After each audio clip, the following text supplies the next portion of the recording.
আপনার পেজে যে মনিটাইজেশন অন করা আছে, আমরা একদম সোজা সাপটা সোজা কোয়েকশন, মানে আপনার মোটামুটি মাসে কত টাকা ইনকাম হয়?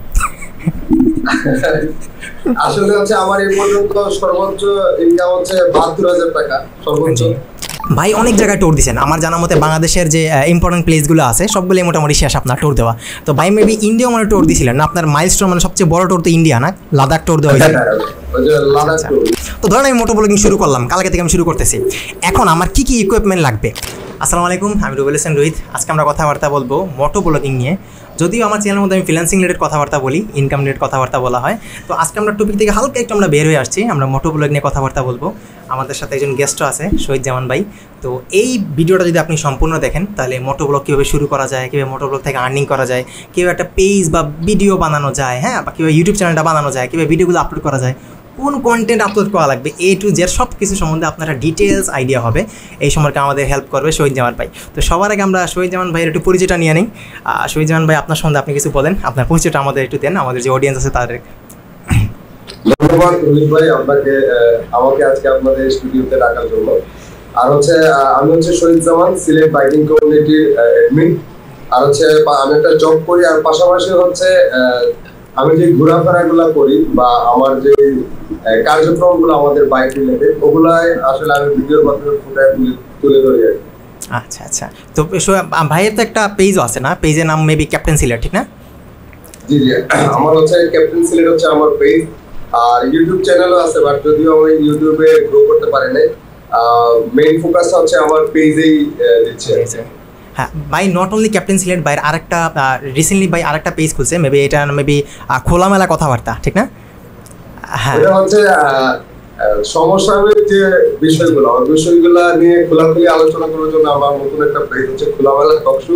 ওটাতে আসলে হচ্ছে ফান কন্টেন্ট বা হচ্ছে যেই মানে সম্প্রতি যে ঘটনাগুলো ঘটে ওগুলার অন্তর ভিতরের যে কাহিনীগুলো থাকে ওগুলার বের করে আনার জন্য মূলত খোলামেলা টকশো আরেকটা পেজ। জি, শহীদ জামান ভাইয়ের একটা বাইক আছে, ওই বাইকটা যদি কেউ দেখে তাহলে বুঝতে পারে যে আশেপাশে শহীদ জামান ভাই আছে। মানে সিলেটের মধ্যে একটা ব্র্যান্ড, ভাইয়ের বাইকের উপরে বাক্স, মানে মোটামুটি একটা ব্র্যান্ড, যে জায়গায় দেখা যায় বোঝা যায় যে এই জায়গার মধ্যে আশেপাশের মধ্যে বাইরে পাওয়া যাবে।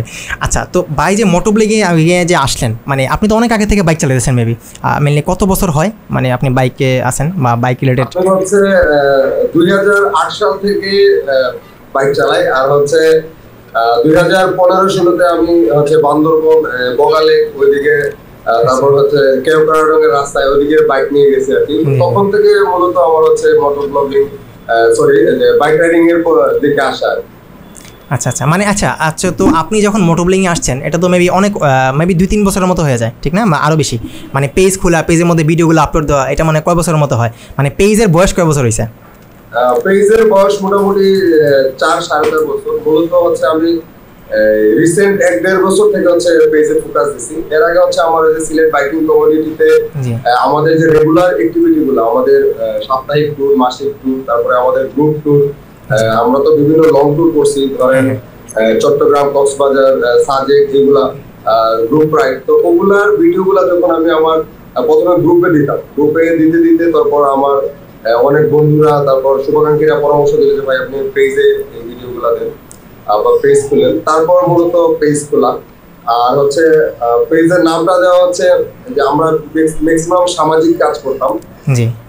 তো 22-এর বন্যার সময় যখন আমরা মানে বাইকাররা মোটামুটি ফ্রন্ট লাইনে কাজ করছে, তখন সবাই মানে যে ক্যাপ্টেন সিলেট ওইভাবে আমাকে ডাকা শুরু করছে আর কি। তো ওই থ্রুতে মূলত ফান করে পেজটা খোলা, যে বাইরের বাইকাররা, চট্টগ্রামের দিদার বিডি ভাই, তারপর হচ্ছে চট্টগ্রামের আরো যারা আছে, ম্যাক্সিমাম বাইরের বাইকাররা আমাকে মানে একটা নিকনেম দিয়ে দিল যে ক্যাপ্টেন সিলেট। তো সেই থ্রুতে মূলত পেজের নামকরণ হয়। আচ্ছা আচ্ছা, মানে মেনলি আপনার মানে ইন্সপিরেশনটা আসছে গ্রুপ থেকে, মানে এই যে মোটো ব্লগিংয়ে আসা বা পেজ খোলার যে এটা মানে ইন্সপিরেশনটা মূলত এদিকে আসে। জি, ভাইয়ের সাথে আমি অলরেডি অনেকগুলো ট্যুর দিয়ে দিছি। আমি সিলেটের আশেপাশে ঘুরে গিয়ে ভাইয়ের সাথে, আমার এত বড় সাহস হয় না। ধরেন শ্রীমঙ্গল, হবিগঞ্জ, এই আশেপাশে 100 কিলোমিটারের মধ্যে আমি ভাইয়ের সাথে অনেকগুলো ট্যুর দিছি। ভাইয়ের যে গ্রুপ আছে ওই গ্রুপের সাথে প্রায় 1.5 বছর মতো হয়ে যায়, আমরা অনেকগুলো ট্যুর দিছি। রমজান মাসে আমরা একটা নাইট ট্যুরও মানে দিছিলাম না, আমরা থাকছিলাম। আচ্ছা আচ্ছা, তো আপনারা যারা সিলেটের মধ্যে আছেন, যারা বাইক চালান, সিলেট বাইকিং কমিউনিটির সাথে আপনারা অ্যাড হইতে পারেন। আশা করি আপনারা জোস মজা পাবেন। এখানে শুধু ভাই না, ভাই আছে, আমি আছি, আমাদের মাঝে মাঝে ফারজুক ভাই এখানে আমাদের অ্যাড হয়, ফ্রিল্যান্সার ফারজুক আছে, এছাড়া আরও অনেক মানুষ আছে, কে মারি ভাই আছে আমাদের, হ্যাঁ মানে চিনা জানা অনেকটা আপনি পাবেন। এছাড়া যে যারা যারা ব্লগিং করে, রিসেন্টলি একজন ব্লগার, আমি ঠিক নামটা মনে নেই আমার, আরও কিছু ব্লগার, হ্যাঁ জনি ভাই, আচ্ছা অনেকেই আছে এখানের মধ্যে যারা যারা মোটামুটি বাইক টাইক চালায়, এই গ্রুপের মধ্যে তারা অ্যাড হয়। তো এই গ্রুপের সাথে আমার অ্যাড হওয়ার একটা কাহিনী আছে। কাহিনীটা হলো আসলে আমার যে ফ্রেন্ডরা ছিল, যে আমার যে ভার্সিটি ফ্রেন্ড, তাদের সাথে আমার আসলে টোর দেওয়া হইতো বেশিরভাগ। তো যখন দেখা গেছে যে আমার যে আশেপাশে সব ফ্রেন্ডগুলো যখন লন্ডন যাওয়া শুরু হয়ে গেছে, আমি একলা হয়ে গেছি আর কি। তো আমার সাথে কেউ নাই, একলা তো আর টোর দেওয়া যায় না। আর ধরেন বউ বাচ্চা নিয়ে তো টোর, বাইকের মধ্যে টোরে তো লং টোর দেওয়া পসিবল না। আশেপাশে যত জায়গা আছে আমি মোটামুটি ঘুরছি, বাট বউরে নিয়ে তার ধরেন এইসব আলাদা, এই টোরটা সম্পূর্ণ আলাদা বিষয়। বাইরের সাথে টোর দেওয়া, বন্ধুর সাথে টোর দেওয়ার বিষয়টা সম্পূর্ণ আলাদা বিষয়। তো এই কারণেই মেনলি বাইরের সাথে অ্যাড হওয়া।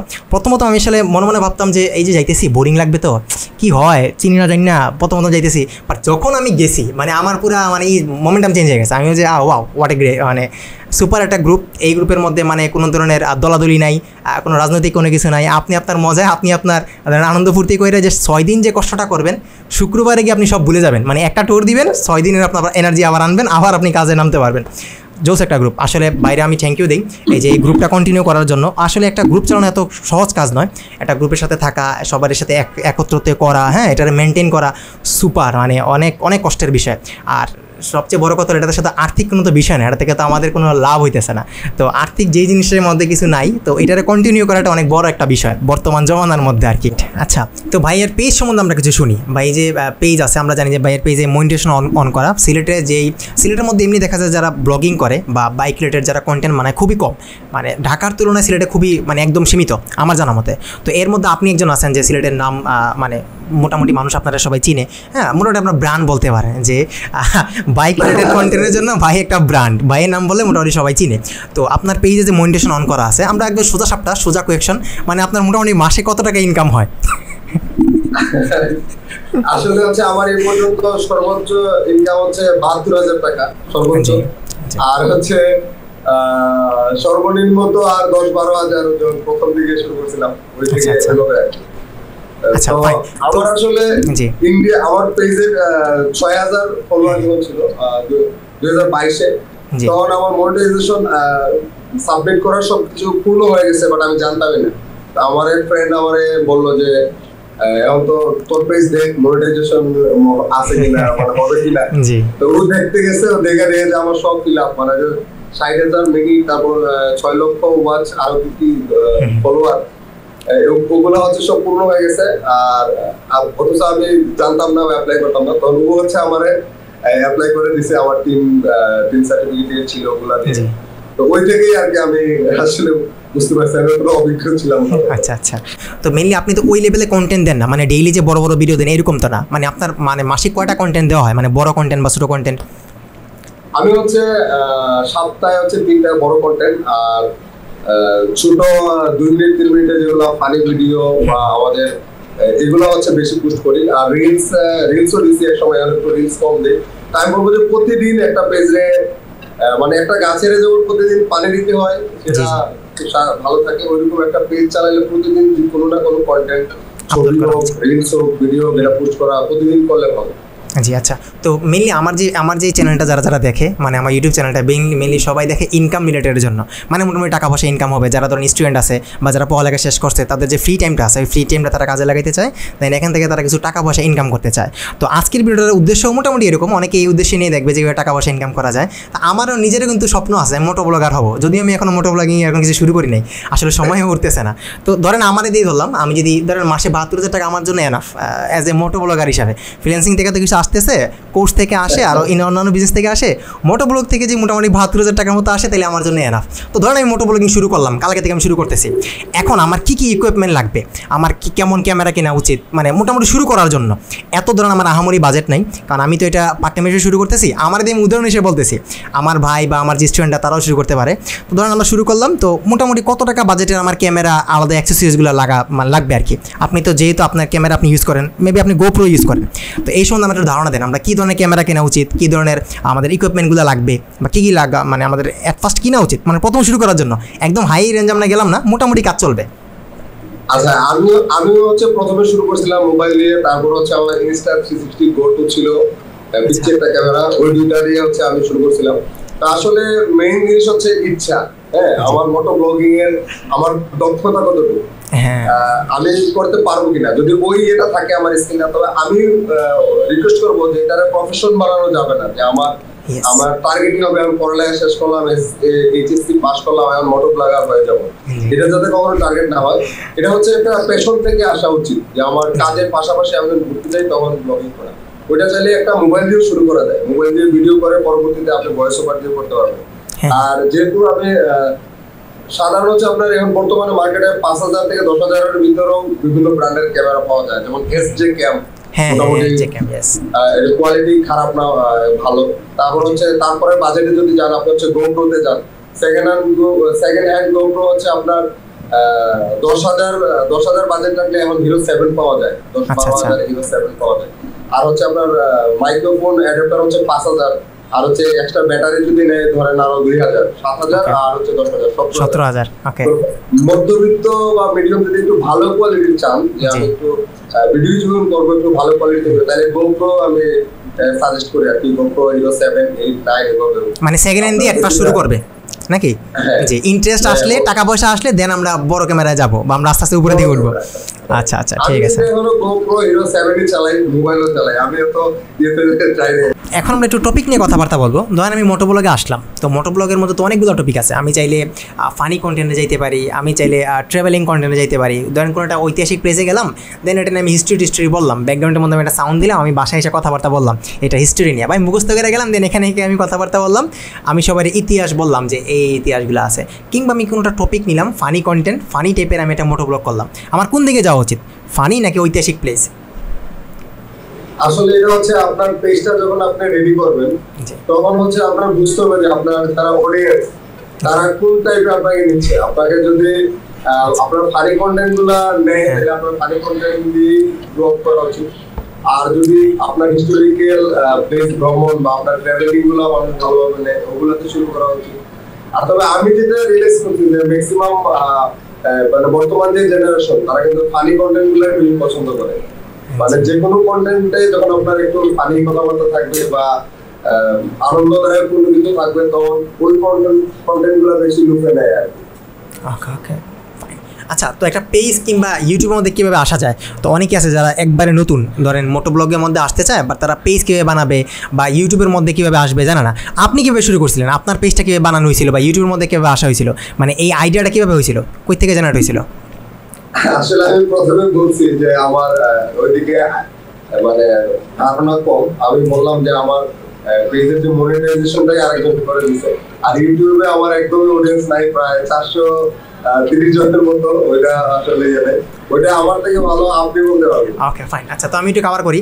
তো বিজনেস ম্যানেজার থাকলে বেটার আর কি। তো ধরেন আপনি প্রথমে একটা পেজ খুলবেন, পরে আপনি একটা বিজনেস ম্যানেজার খুলবেন, দেন একটা ইউটিউব চ্যানেল খুলবেন। তো এই জিনিসগুলো আসলে মুখে বললে আপনারা বুঝবেন না। হ্যাঁ, কীভাবে একটা ইউটিউব চ্যানেল খোলা যায়, কীভাবে একটা পেজ খোলা যায়, এটা নিয়ে ইউটিউবের মধ্যে লক্ষ লক্ষ ভিডিও আছে।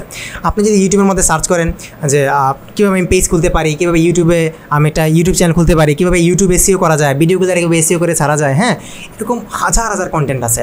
এইসব নিয়ে আলাদা চ্যানেল আছে। আপনি যদি এগুলো দেখেন আপনার প্রপার একটা আইডিয়া হবে। আপনি চাইলে মোবাইল দিয়েও আপনি কন্টিনিউ করতে পারেন। আপনার যে পিসি লাগবে এমন কোনো বিষয় না। আপনি ওই রিলেটেড যদি চ্যানেলগুলো দেখেন তাহলে সবচেয়ে বেটার। যদি আপনি না বুঝেন ওই ক্ষেত্রে আমাদের আপনি ইনবক্স করতে পারেন।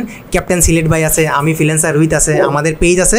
যদি আমাদের বলেন আমরা আপনাদের ডাইরেক্ট ভিডিও লিঙ্ক সহ দিব না যে এই ভিডিওটা দেখেন, দেন আপনি ওই পেজ বানাইতে পারেন, এভাবে ইউটিউবে ভিডিও আপনি আপলোড করতে পারবেন। ওকে, ফাইন। আচ্ছা, তো আমাদের আপনি কন্টেন্ট সম্বন্ধে কিছু ধারণা দেন। যেমন আমি যখন দেখা যায় যে ফ্রিল্যান্সিং রিলেটেড যে কন্টেন্টগুলো বানাই, আমি দেখছি যে সপ্তাহে একটা কন্টেন্ট এনাফ। আমি যদি সপ্তাহে একটা কন্টেন্ট দিই লং ভিডিও আর একটা ছোটো একটা রিলস এনাফ, আমার জন্য দুইটা এনাফ। তো আমি যদি মোটো ব্লগ শুরু করি তো আমার ধরেন সপ্তাহের মধ্যে কয়টা কন্টেন্ট দেওয়া উচিত অ্যাজ এ বিগিনার হিসাবে? ধরেন রিলস কয়টা রাখবো আর বড় কন্টেন্ট কয়টা রাখবো? আচ্ছা, বিগিনার আমার মনে হয় যে আপনি যেহেতু বলতেছেন আপনি সপ্তাহে যদি একটা সবসময় কন্টিনিউ করেন, মানে আপনি শুরুতে যেভাবে কন্টিনিউ করবেন, আপনি যদি প্রতিদিন একটা ভিডিও দিতে পারেন আপনার ওই দিয়ে থাকে, তাহলে আপনি ওইভাবেই কন্টিনিউ করা উচিত। বাট আপনি যদি এটা বন্ধ করে দেন যে আপনি শুরুতে শুরু করেন প্রতিদিন ভিডিও দিলেন, কিন্তু 1 মাস পরে দেখা গেল যে আপনার এনার্জি কমে গেল, মোটিভেশন চলে গেল, আপনি সপ্তাহ আগে একটা দেন আবার 15 দিন পরে একটা দেন, তখন কিন্তু আপনার পেজে রিচ হবে না। আমার বাস্তব অভিজ্ঞতা দেখে আমি দেখছি। তো আপনি যেভাবে শুরু করতে পারেন, আপনি যদি 15 দিনে একটা ভিডিও দিয়ে শুরু করেন যে 15 দিন পর পর, তখন আপনার অডিয়েন্সটা কিন্তু ওইভাবেই তৈরি হবে যে আগামী 15 দিন পরে ভাই আরেকটা ভিডিও পাবো। তো এটা হচ্ছে মানে যার যার এর উপরে নির্ভর করে। মেইনলি আমাদের মানে কনসিস্টেন্সি বজায় রাখতে হবে। 7 দিনে দিলে 7 দিনই কনসিস্টেন্সি বজায় রাখেন, পারলে অ্যাডভান্স ভিডিওগুলো বানিয়ে রাখেন, তারপরে শিডিউল করে রাখি, শিডিউল করে রাখলে 7 দিন পরে পরে নিজে নিজে আপলোড হইলো, এই আর কি। আচ্ছা, তো আমরা যখন মোটোব্লগ করতে যাই তখন দেখা যায় আমাদের অবশ্যই মাথার মধ্যে ইনকামের বিষয়টা আসে। হ্যাঁ, যেমন আমরা যখন ফ্রিল্যান্সিংয়ে যখন আমি ভিডিও বানাই, মেইনলি কিন্তু আমার কিন্তু ভিডিওতে কিন্তু ইনকামের কিন্তু আমার মেন সোর্স না। এই যে আমি ইউটিউবে ভিডিও আপলোড করতেছি, আমার কিন্তু মেন কিন্তু ইনকাম কিন্তু এটা থেকে আসে না, আমার মেন কোর্স থেকেও আসে না, আমার মেন ইনকামটা আসে ধরেন ফ্রিল্যান্সিং থেকে। ফ্রিল্যান্সিং আমি করি, দেন এখান থেকে আমার ইনকামটা জেনারেট হয়। হ্যাঁ, তো আমরা যখন মোটোব্লগ করব আমাদের মেন কিন্তু টার্গেট থাকবে ইনকাম করা। তো আমরা জানি যে ভিডিও থেকে টাকা পয়সা আসে, বাট এর থেকে কিন্তু বেশি টাকা পয়সা আসে স্পন্সর থেকে। তো স্পন্সর বা ব্র্যান্ড ডিলগুলো কীভাবে নেওয়া যায় এই সম্বন্ধে আমাদের কিছু আইডিয়া দেন। আচ্ছা, ব্র্যান্ডিং নিতে হলে হচ্ছে নিজের আগে ওই অবস্থানে নিয়ে যেতে হবে যে আমার নিজেকে একটা ব্র্যান্ড বানাইতে হবে প্রথমে, যে আমাকে সবাই চিনবে, আমি একটা ব্র্যান্ড, বা আমার ভিডিও মানুষ ভিউজ মানুষ দেখে, তখন হচ্ছে আপনি স্পন্সরের দিকে যাইতে পারবেন আর কি। আর মূল জিনিসটা হচ্ছে এটা আসলে প্যাশন হিসেবে নেওয়া আমি সাজেস্ট করবো আর কি, যেটা সবসময় প্যাশন হিসেবে নেবেন। আর যখন আপনার ভিডিও রিচ করবে, আপনার ভিডিও দেশ বিদেশে ছড়াই যাবে, আপনি যেই সেগমেন্টে, যদি আপনি মোটর ট্রাভেলিং সেগমেন্টে ভিডিও করেন, তখন আপনার হচ্ছে বাইক কোম্পানিগুলা, তারপর হচ্ছে বিভিন্ন ইঞ্জিনিয়ার কোম্পানিগুলা, তারপর বিভিন্ন মানে যেগুলো হচ্ছে মোটর বাইক সংক্রান্ত ইকুইপমেন্ট, যেগুলো অ্যাক্সেসরিজ, এরা হচ্ছে আপনাকে নক দিবে, আপনাকে বিভিন্ন অফার করবে যে আপনি আমাদের এটাতে এটা একটা প্রমোটিং করে দেন, আমি আপনাকে এই অর্থটা দিব। কিন্তু এইভাবে আসে ইনকামের উৎস অর্থটা। মেনলি এখানে জায়গায় শর্ত হলো যে আগে আমার নিজের পেজটার একটা ভালো জায়গায় নিয়ে যেতে হবে, যাতে মানুষ আমার ভিডিও টিডিও দেখে, দেন আমার কাছে ব্র্যান্ড নিজ ইচ্ছে আসবে। আগে আমার ভিউ দরকার, মেন টার্গেট হলো ভিউ আসা। আচ্ছা, জি, যাওয়া লাগবে না, তারাই আমার কাছে আসবে। আচ্ছা, এফিলিয়েট লিঙ্ক বসানোর কোনো কি সিস্টেম আছে? যেমন আমরা যে ডিজিটাল মার্কেটিং যখন করি, দেখা যায় অনেক ভিডিওর মধ্যে এফিলিয়েট লিঙ্ক বসানো যায়। ধরেন আমি কোনো একটা ওয়েবসাইটের লিঙ্ক বসাইলাম, এখান থেকে আমার টাকা পয়সা আসলো যদি এখানের মধ্যে কেউ ক্লিক করে। তো মোটোব্লগের মধ্যে এমন কিছু কি আছে? ধরেন আমি ভিডিও আপলোড করলাম, পাশাপাশি আমি একটা লিঙ্ক বসাই দিলাম, যদি এখানের মধ্যে কেউ ক্লিক করে, এখানে ক্লিক করে যদি কেউ কিছুটা কিনে, আমি এখান থেকে কিছুটা অর্থ পাইলাম বা টাকা পয়সা পাইলাম, এমন কোন সিস্টেম কি আছে? আসলে ওইরকম ভাবে এখনো ইয়ে হয় নাই, যেমন আপনাদের সেগমেন্টটা হচ্ছে টোটাল আলাদা, আপনারা ওইটা করতে পারেন, বাট মোটো ব্লগিং এ এটা এখনো আসে নাই। তবে সামনে আমি যতদূর দেখছি যে এই সিস্টেমটা আসবে, যে আমার সাথে একটা কোম্পানি পার্টনার হলো, একটা হেলমেট কোম্পানি বা হচ্ছে আমার একটা ইঞ্জিনিয়ার কোম্পানি, অ্যাক্সেসরিজ কোম্পানি আমার পার্টনার হলো, তো তার সাথে আমার ওইভাবে ডিল হলো যে আমার প্রত্যেকটা ভিডিওতে আপনার একটা লিঙ্ক থাকবে, আপনার প্রোডাক্ট গুলা দেখবে বা আপনার ইয়েগুলা দেখবে, তখন ওইটা থেকে আমার একটা ইনকাম আসবে। ওইটাও ভবিষ্যতে আমার খুবই সম্ভাবনা আছে। আচ্ছা, ঠিক আছে। আচ্ছা, প্রথম আমাদের কী চ্যালেঞ্জেসগুলো আসতে পারে? ধরেন আমরা যখন মোটোব্লগ শুরু করতে যাই, অনেকগুলো চ্যালেঞ্জেস আসে। যেমন ফ্রিল্যান্সিং শুরু করতে গেলে অনেক চ্যালেঞ্জ আসে। ধরেন ওয়াইফাই থাকে না, কারেন্ট চলে যায়, হ্যাঁ, হাজার সমস্যা। আমার স্টুডেন্টের যে কত সমস্যা, ভাই কেন তুমি হোমওয়ার্ক করো নাই, ভাই কারেন্ট নাই, কেন হোমওয়ার্ক করো নাই, ভাই আমার আজকে মন ভালো নেই, মানে অভাব নাই, কত ধরনেরই আছে। হ্যাঁ, তো মোটোব্লগ করতে গেলে কী চ্যালেঞ্জেসের আমাদের সামনে আসবে বা কী সমস্যাগুলো আসতে পারে, এটা থেকে আমরা কীভাবে উতরে আসতে পারি? আচ্ছা, প্রথম চ্যালেঞ্জ আসবে হচ্ছে নিজের বন্ধু বান্ধব থেকে। আর মানে একটা কথা আছে যে বাঙালি জাতি আমরা দুচোখে, যে একটা গল্প আছে যে দুচোখে ফেরেশতারা, যে বাংলাদেশের যে কম্পার্টমেন্ট, ওইটাতে কোনো দারোয়ান নাই। বলে কেন নাই? কেউ যদি উল্টা পারে তার কিন্তু টান দিয়া ইয়ে করে, নিজে নামায় ফেলে। তো আমাদের সমস্যা হচ্ছে এটাই, আমাদের আশেপাশের বন্ধু বান্ধব, ফ্রেন্ড সার্কেল পুরা ডিমোটিভেট করে। কারণ শুরুতে কিন্তু আমরা একদম প্রফেশনাল থাকি না, আমাদের অনেক ভুল হয়, অনেক ত্রুটি হয়। প্রথমে বলবে যে তুই তার মধ্যে ক্যামেরা নিয়ে ঘুরছ কেন, এটা একটা বাধা, যে আপনারা ডিমোটিভেট করবে যে তুই তার মধ্যে ক্যামেরা নিয়ে সারাদিন ঘুরস, কি ভিডিও করস, কি এগুলা ছাড়স, এগুলা মানে মানুষ কি বলে হাসাহাসি করে, তো এগুলা ডিমোটিভেট করবে। আসলে ওগুলাতে কান দেওয়া যাবে না, ওগুলাই হচ্ছে সবচেয়ে বড় বাধা, যে আমাদের আশপাশ থেকে যেগুলো আসে ওগুলা যখন উত্তরণ করে আপনি সাকসেসে বুঝবেন, আপনার কথাগুলো মানুষ নিবে, আপনি যেই মোটো নিয়ে আগাচ্ছেন ওগুলো মানুষের ভালো লাগবে, তখন আপনি আবার মোটিভেশন ওগুলা থেকেই পাবেন। আচ্ছা, আমি যতটুকু জানি যে সই যেমন ভাই প্রচুর বিজি মানুষ, ভাই জিম করে, ভাই ব্লগ করে, ভাইয়ের মানে টপিকের অভাব নাই, এতগুলো আছে, নাটকও করে, ফানি কন্টেন্ট, মানে কত কিছু। এছাড়া আপনি জবও করেন, হ্যাঁ, ফ্যামিলিও সামলান, এত কিছু। তো আচ্ছা, এত কিছুর মধ্যে আসলে টাইম কীভাবে বের করা যায়? আমরা যারা বিজি মানুষ আছি, আমরা কীভাবে মোটোব্লগের মধ্যে আসতে পারি, কীভাবে আমরা ওই টাইমটা মানে ম্যানেজ করতে পারি? আপনি কীভাবে টাইম ম্যানেজ করে মোটোব্লগিংয়ের দিকে যান, বা টোর বা ট্রাভেল কীভাবে করেন? আমাদের এই সম্বন্ধে কিছু আইডিয়া দেন। টাইম কীভাবে বের করা যায়? টাইম নাই আসলে ওটা হচ্ছে যদি থাকে বন্ধুর মন, গান বেরোতে কতক্ষণ, হ্যাঁ, আর হচ্ছে ওটা হচ্ছে সময়টা নিজেরও বের করে নিতে হবে আর কি। আপনি যেমন ধরেন আমি যদি 3টার দিকেও আমার কাজ শেষ হয়ে যায়, আমি 3টার পরে যদি ব্রেক পাই, তা আমি টান মেরে চলে যাই হচ্ছে সাদা বতল, টান মেরে চলে যাই বিস্তাগান্ধী রাতারগুলের দিকে, জাফলংয়ের দিকে। ওটা হচ্ছে নিজের কাছে। হ্যাঁ, অনেকে আছে দেখা যায় যে অফিস টফিস করলাম, দিকে গিয়েছি, একটু বাসায় যেয়ে শুয়ে থাকি, একটু ঘুমাই। আর আমি ওইটা কখনোই ইয়ে করি না। আমি 1 ঘন্টাও যদি টাইম পাই, আমি 1 ঘন্টা টাইম কাজে লাগাই। কারণ পৃথিবীতে হচ্ছে আসছি একবার, মরার পরে হয়তো কোথায় যে আল্লাহ ভালো জানে, পৃথিবীতে কিন্তু আসতেছি না। তো যতদিন বেঁচে আছি আমি ঘুরে দেখি। আর ভ্রমণও হচ্ছে একটা সুন্নত। আমাদের নবী করিম সাল্লাল্লাহু আলাইহি সাল্লাম বলছে যে তোমরা ভ্রমণ করো, যত বেশি ভ্রমণ করবা তত বেশি জ্ঞান বাড়বে। হ্যাঁ, আর হচ্ছে মনের যে ভিতরের যে আমাদের আত্মার টক্সিন, এগুলা সব দূর হয়ে যায় ভ্রমণ করলে। ও সবসময় প্রফুল্ল থাকে, মন ভালো থাকে। তো এটা সম্পূর্ণই আমার বলে নিজের কাছে। যদি আপনি অলস হন তাহলে আপনার জন্য ভ্রমণ টোটালি না। এই বিষয়ে তাহলে আমি A+ পাইছি। আমি তো প্রচুর অলস, মানে আমার তো একবার যে আমি বসি কম্পিউটারের সামনে, আমার কারো ক্ষমতা নেই আমার উঠানোর।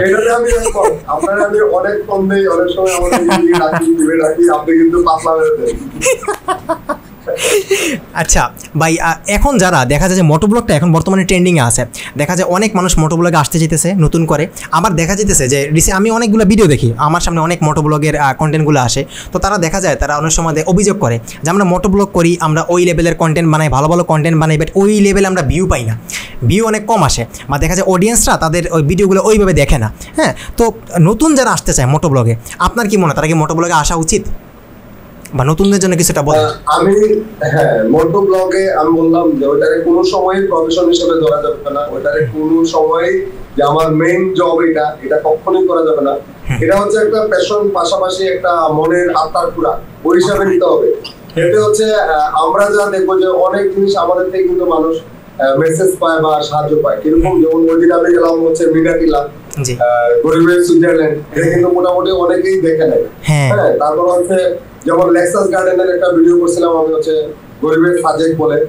তো এরপরে কিন্তু লেক্সাস গার্ডেনের প্রচুর দর্শনার্থী গেছে বা দেখতে পারছে, যাইতে পারছে।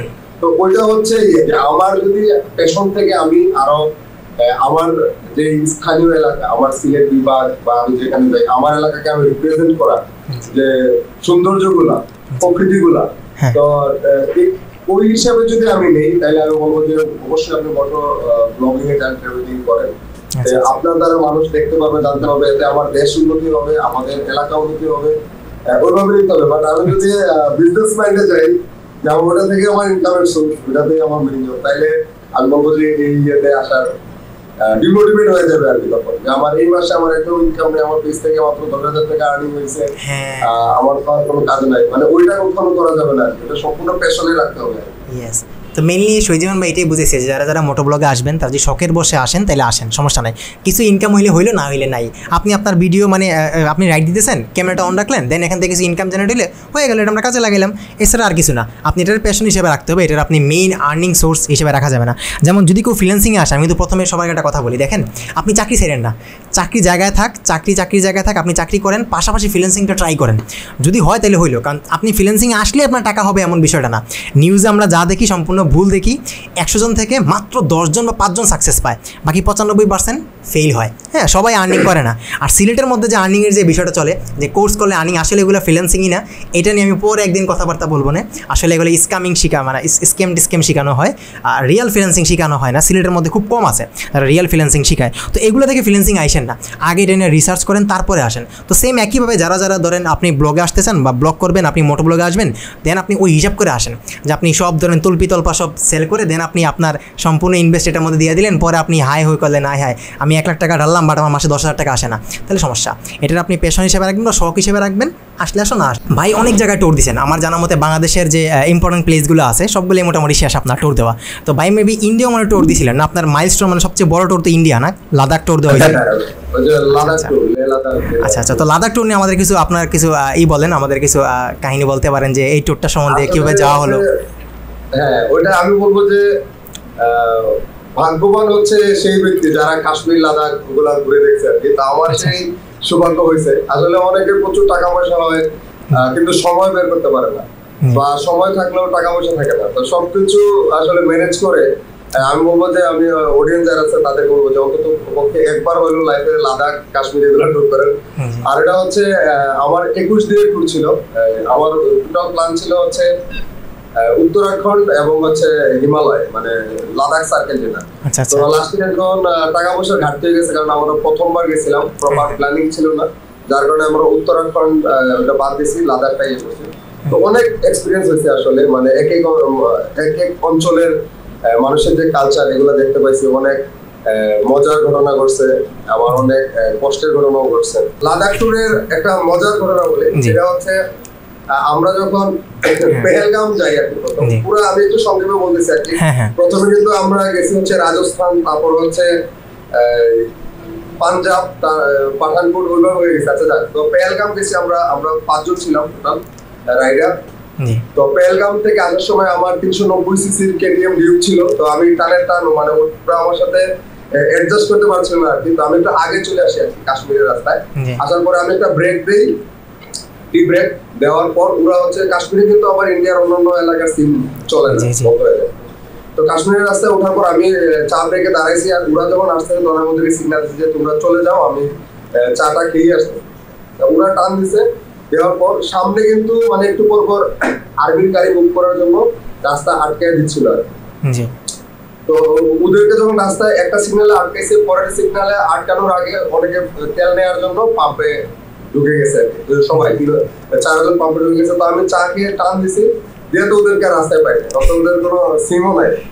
তো আমি মানে জানে খিচ্চা টানতেছি যে ওরা এত দ্রুত চলে গেলো আমার পালাইয়া, মানে ওরা তো পাইতেছি না। ধর আমি একদম শ্রীনগর, কাশ্মীরের যে রাজধানী শ্রীনগরে চলে গেছে, যাই হোক রাস্তায় কোনো জায়গায় যেতে পারছি না, পুরো আমার সাথে যোগাযোগ করতে পারতেছে না, আমিও যোগাযোগ করতে পারতেছি না। মানে ওইরকম একটা সিচুয়েশন তৈরি হয়েছে যে মানে মাথা হয়ে গেছে পুরো, যে হারাই গেলাম নাকি। তারপর আমি বুদ্ধি করে একটা অ্যাপোলো টায়ারের একটা দোকানে ঢুকে ওদের সাথে কথা বলা হচ্ছে ওয়াইফাই কানেক্ট করছি। তারপর ওরাও তো মাথা নষ্ট যে আমি কই, আমি আসি না কেন, ওরা ওইখানে 1 ঘন্টা ওয়েট করছে পাম্পের রাস্তায় এসে, আমি তো টান ফেলে আছি। তো হচ্ছে ওরাও তারপরে বুদ্ধি করে যে ওয়াইফাই কানেক্ট করছে, করার পরে হচ্ছে তারপর হচ্ছে ইয়ে কইরা নিয়েছে। ও এর মধ্যে আরেকটা ঘটনা হয়েছে, যখন আমি চা খাচ্ছিলাম তখন হচ্ছে 2টা লোক সাদা পাঞ্জাবি পরা, সাথে আর্মস ছিল কোমরে। তোমরা এসে আমাদের জিজ্ঞেস করতেছে যে কোথেকে আইছো। আমি বললাম যে দিল্লি সে আয়া, কারণ আমি দুজনে বাংলাদেশ বলে তো আরো জানো, দিল্লি সে আয়া। তো মানে কি জন্য আইছো? তো বললাম যে ট্রাভেলার, মোটর ট্রাভেলার ইসলিয়ে। তো বলতেছে যে মানে আমার খুব ঘুরে ঘুরে দেখতেছে। তো আমার ভিতরে কিন্তু ঘাবড়াই দিয়েছি, কিন্তু বাইরে ফুল আমি চিল। তো আমার কইতেছে যে कोई है तुम्हारे साथ? तो हम কইতেছে যে হ্যাঁ हम लोग 20 লোক, আমরা 20 জন আছি, কোনো সমস্যা নাই, আসতেছে ওরা আসতেছে বইলা। মানে তখন দেখলাম যে ওরা একটু ইয়ে হয়ে গেছে, ওরা অনেক লোক তাই। তো আমার কাছে তারপর বইলে আমি বলতে বলতে আমি আমার বাইকে আবার উঠে গেছি, ওইটা আমি টান শুরু করছিলাম, ওইটা আমার হচ্ছে একটা এক্সপেরিয়েন্স। হ্যাঁ আসলে আমরা যখন দেখা যায় যে শ্রীমঙ্গল ছোটো ছোটো যে টোরগুলো আছে, মাঝে মাঝে দেখা যায় আপনি তো সামনে থাকেন, আমি আপনার পিছিয়ে পিছিয়ে থাকি, 2, 3, 4 থাকি, বেশি সামনে যাই না। তো যখন দেখা যায় আপনি একবার সামনে চলে যান, মোটামুটি ধরেন দেখা যায় না, তো কিন্তু আমরা ঘাবড়াই যাই যে বাইক হয়ে গেল, আমরা এখানেও দিনে হারাই যাই। হ্যাঁ, এটা ইন্ডিয়া ট্যুর, তো বোঝা যাচ্ছে কতটুকু মানে মনের মধ্যে একটা ভয় কাজ করে, যেহেতু আপনি তো মানে এর আগে ইন্ডিয়া জানেন, প্রথম ট্যুরের মধ্যে এইটা। হ্যাঁ, আরেকটা এক্সপেরিয়েন্স হচ্ছে শ্রীনগর থেকে হচ্ছে আপনার লে টাউন লাদাখ হচ্ছে আপনার 420 কিলো সামথিং ওইরকম। তো আমরা হচ্ছে আপনার রাজস্থান থেকে পাঠানকোট পর্যন্ত মানে 900+ কিলোমিটার একদিনে রাইড করার অভিজ্ঞতা আছে। তো আমরা ভাবছি যে ওই তো 420 কিলো, এটা তো কিছুই না, আমরা তো 900-950 কিলো রাইড করে আসছি। তো হইতেছে কি মানে ম্যাক্সিমাম ট্রাভেলার যারা ইন্ডিয়ান ট্রাভেলারও, এরা হচ্ছে শ্রীনগর থেকে কার্গিল যে ব্রেক করে, কারণ হচ্ছে শরীরের তাপমাত্রার সাথে আবহাওয়ার সাথে শরীরকে মানানসই করার জন্য, বা ওইটা এমনিতেই করে, ওরা জানে। বাট আমরা তো ভাবছি যে 420 কিলো কিছুই না, আমরা একটার ভিতরে চলে গেছি ইয়েতে যে কার্গিলে। তখন দেখলাম যে খাওয়া দাওয়া পরে রেস্ট নিয়ে 2টা, তো ভাবলাম যে 2টা আর 200-250 কিলো রাস্তা কোনো ব্যাপারই না। কিন্তু ওই জায়গায় সবচেয়ে বড় ভুল, ওই 200-250 কিলো রাস্তায় ছিল মানে একদম পুরো উঁচু এবং আঁকা বাঁকা, যেখানে গাড়ি 30-35 মিনিট উপরে ওঠানো যাচ্ছে না। আর হচ্ছে আপনার অক্সিজেন লেভেল তো কমতেছে ধীরে ধীরে, আমরা একটু হাঁটাচলা করলেই মানে পেরেশান হয়ে যাচ্ছিলাম, একটু হাঁটলেই পেরেশান হয়েছিল, মানে শরীরে অক্সিজেনটা কভার করতে পারতেছে। তো তো আমরা প্রায় রাত 11টার দিকে ইয়েতে পৌঁছে, তো মানে অনেক ঠান্ডা ছিল। আর ওইসব রাস্তায় কিন্তু মানে ট্রাভেলার গাড়িও চলে যারা, তারা 6টা-7টার ভিতরেই দিন করে আসবে, মানে এরপরে হচ্ছে বেশি একটা ইয়ে থাকে না। তো আসলে আশেপাশে কিছু ছিল না, শুধু বরফ ঠান্ডা। তো ওইটা একটা ইয়ে ছিল যে আসলে মানে শরীরে মনের জুড়ে সবকিছু করা ঠিক না, ওটা শরীরের সামর্থ্য থাকতে হয়। জি আচ্ছা, তো আপনারা যে যখন আপনারা লাদাখ গেছিলেন, মেনলি এই লাদাখের ট্যুরে তো বাংলাদেশি বাইক তো এলাও না, আপনি তো ওইখানে গিয়ে দেন আপনারা বাইক চেঞ্জ করছিলেন। একটা আপনি 390 সিসির কথা বলছিলেন, মেবি ওই জায়গায় গিয়ে বাইক চেঞ্জ করা লাগে, ঠিক তাই না? হ্যাঁ, আমি হচ্ছে ওইখানে রেন্টে পাওয়া যায়। যে দিল্লি হচ্ছে ওই যে করলবাগ একটা জায়গা আছে, করলবাগে হচ্ছে অনেক প্রচুর বাইক রেন্টের শপ আছে। আপনার হচ্ছে 500 রুপি থেকে 1500, 2000, 5000 রুপি পর্যন্ত পার ডে, মানে সিসি অনুযায়ী বাইকের কোয়ালিটি অনুযায়ী। যে হায়াবুসা নিতে চান তাও আপনি রেন্ট দিতে পারবেন, সেক্ষেত্রে আপনার 5000 টাকা 6000 টাকা পার ডে রেন্ট যাবে আর কি।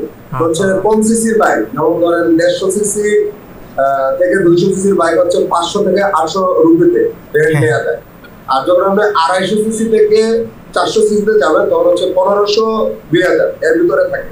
তারপর হচ্ছে বাইকের কোয়ালিটি বুঝে আপনার যত ভালো ব্র্যান্ডে যাবেন তত হচ্ছে রেন্টের ইয়েটা বেশি পড়বে।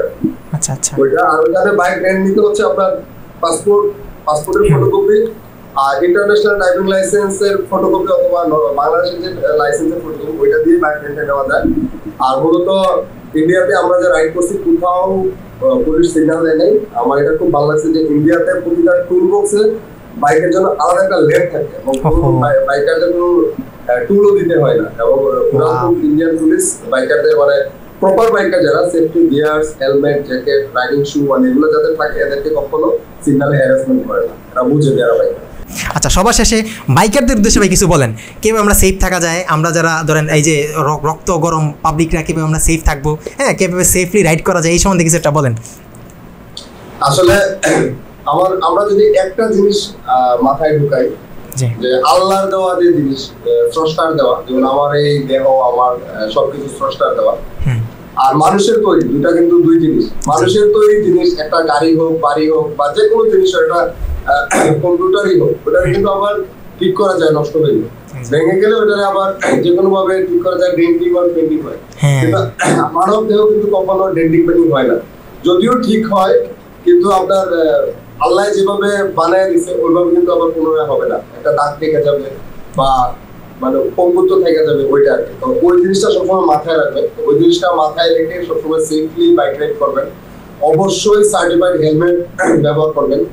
আর যখনই একটু লং ডিস্টেন্সে যাবেন, যেমন শহর টর ঠিক আছে, এইগুলোতে আপনি হেলমেট রেখেই চালান। যখন শহরের বাইরে যাবেন, শ্রীমঙ্গল যান, সুনামগঞ্জ যান বা সিলেটের বাইরে যান, তখন অবশ্যই প্রপার সেফটি মেনটেন করে সেফটি জ্যাকেট অথবা নি গার্ড, এলবো গার্ড, রাইডিং শু এগুলো অবশ্যই ব্যবহার করবেন।